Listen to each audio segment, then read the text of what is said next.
m'a reproché d'écrire un long roman partant sur quasiment 200 pages où j'évoque ni les lieux ni le temps. On me l'avait reproché.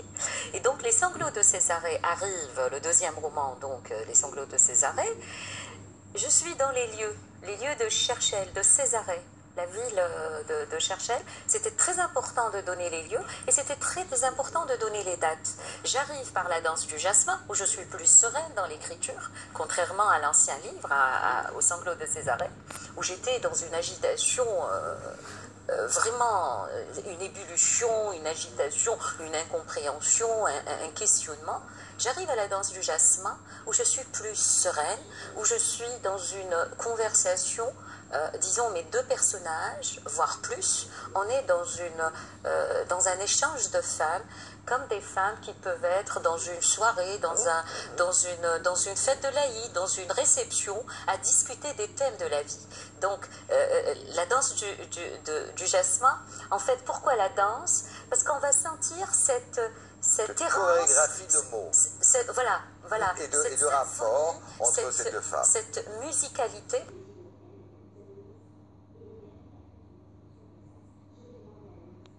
Parce que dans mes livres, moi, si j'ai pas de musique, si j'ai pas d'émotion, j'écris pas.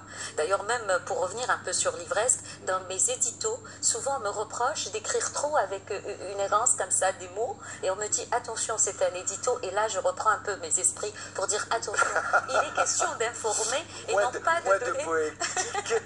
Absolument. Un peu plus on me l'a souvent de reproché. pragmatisme. Mais les lecteurs me disent oui, on préfère ce genre d'édito parce que vous êtes un peu dans l'errance. Comme vous voyez là le décor d'expression livre, où le mot il est là avec son odeur, avec sa danse, avec sa musicalité, avec son... Voilà, les mots ne sont pas rigides dans mes écrits. Tout à fait, puisque tout de go, je vous le dis, l'esprit, c'est que votre écriture, particulièrement dans la danse du jasmin, moi j'ai vu ça comme une très longue poésie, en fait, hein, parce que votre écriture est totalement poétique. Hein. C'est pas une écriture narrative du tout, hein, même si ces deux femmes font-elles se racontent, mais même quand elles se racontent, parce que bien souvent aussi elles soliloquent. Hein, oui. Elles se parlent presque à elles-mêmes, même si elles s'écrivent, mais en fait, bon, elles se parlent presque d'abord à elles-mêmes. C'est toujours dans poésie éclatante, effectivement chorégraphique, que ce soit dans la joie ou dans le malheur. Hein. En fait, c'est vrai que même mes lectures, elles sont dans ce sens. Moi, quand je lis un livre, si j'ai pas cette intériorité, si j'ai pas cette introspection, si j'ai pas ces monologues et ces soliloques, je ne peux pas partir plus loin dans ma lecture d'un ouvrage. Je donne l'exemple, par exemple, de Conversations amoureuses de Ferney. Oui. Ferney, ça c'est un livre que je considère comme un livre immense, où les femmes se parlent, où il y a des révélations osées, où il y a des confidences, où il y a des pleurs, des observations, des constats, des frustrations, des inassouvissements. Il y a tout ça, il y a toute cette densité de sensations dans Conversations amoureuses. Moi, par rapport à ce livre, c'est pas la conversation amoureuse qui m'a inspirée, mais c'est surtout Loin de Médine d'Assia Djebar. Voilà qu'on passe par une période un peu difficile sur tout le questionnement qui concerne cette contrée de la Méditerranée qui est l'Algérie.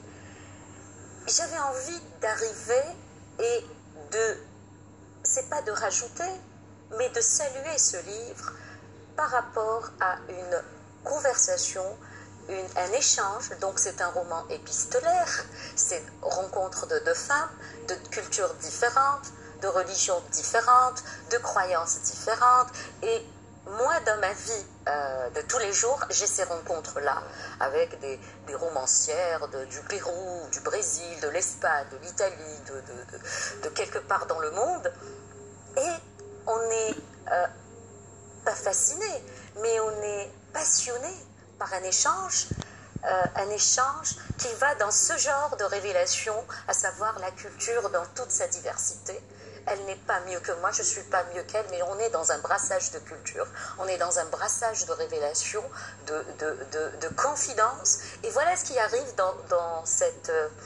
ce roman La danse du jasmin.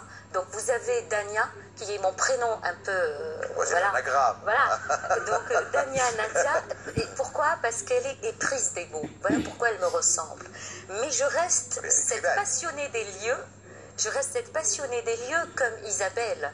Mais les deux écrivent, hein, puisque voilà. Isabelle, elle doit avoir sa son alter ego au niveau épistolaire, elle est journaliste, donc elle écrit. Elle doit remplir sa rubrique Jet d'encre. Voilà. Donc sa rubrique Jet d'encre. Ça doit être probablement, et en même temps une rubrique littéraire, et en même temps une rubrique, puisqu'on va voir dans votre roman qu'elle va partout dans le monde, mais plus principalement, c'est pour pouvoir écrire sur les femmes qu'elle va rencontrer à travers le monde, Absolument. leurs problèmes, leur vie au quotidien, Absolument. mais également le questionnement de ces femmes dans leur société, que ce soit, comme vous venez si bien de le dire, au Pérou, en Afghanistan, en Roumanie, ou que sais-je. Mais ce qui m'a quand même intéressé, c'est que d'abord, le rencontre, d'abord, se fait dans une librairie, ce qui n'est pas, hein, c'est pas gratuit. Hein. Ça se fait dans une librairie, et ensuite,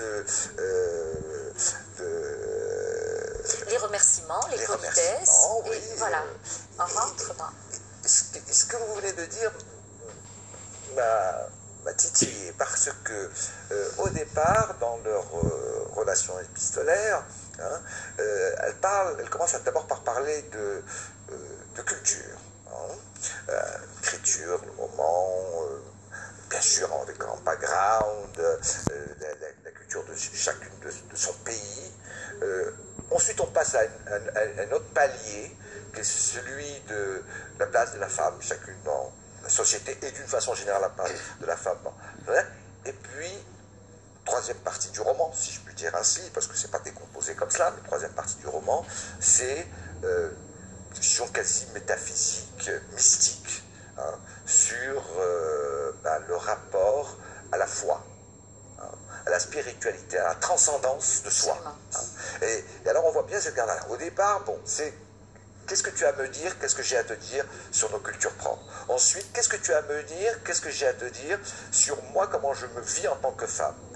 Et en finale, et c'est là où il y a le rapprochement entre ces deux étoiles, hein, elles sont toutes les deux au ciel, puisqu'il y en a une des deux, Isabelle, qui va dire j'ai adoré justement une phrase de toi, Dania, concernant les étoiles dans le ciel. Oui. Enfin, l'étoile plutôt. C'est vrai. Vous vous transformez en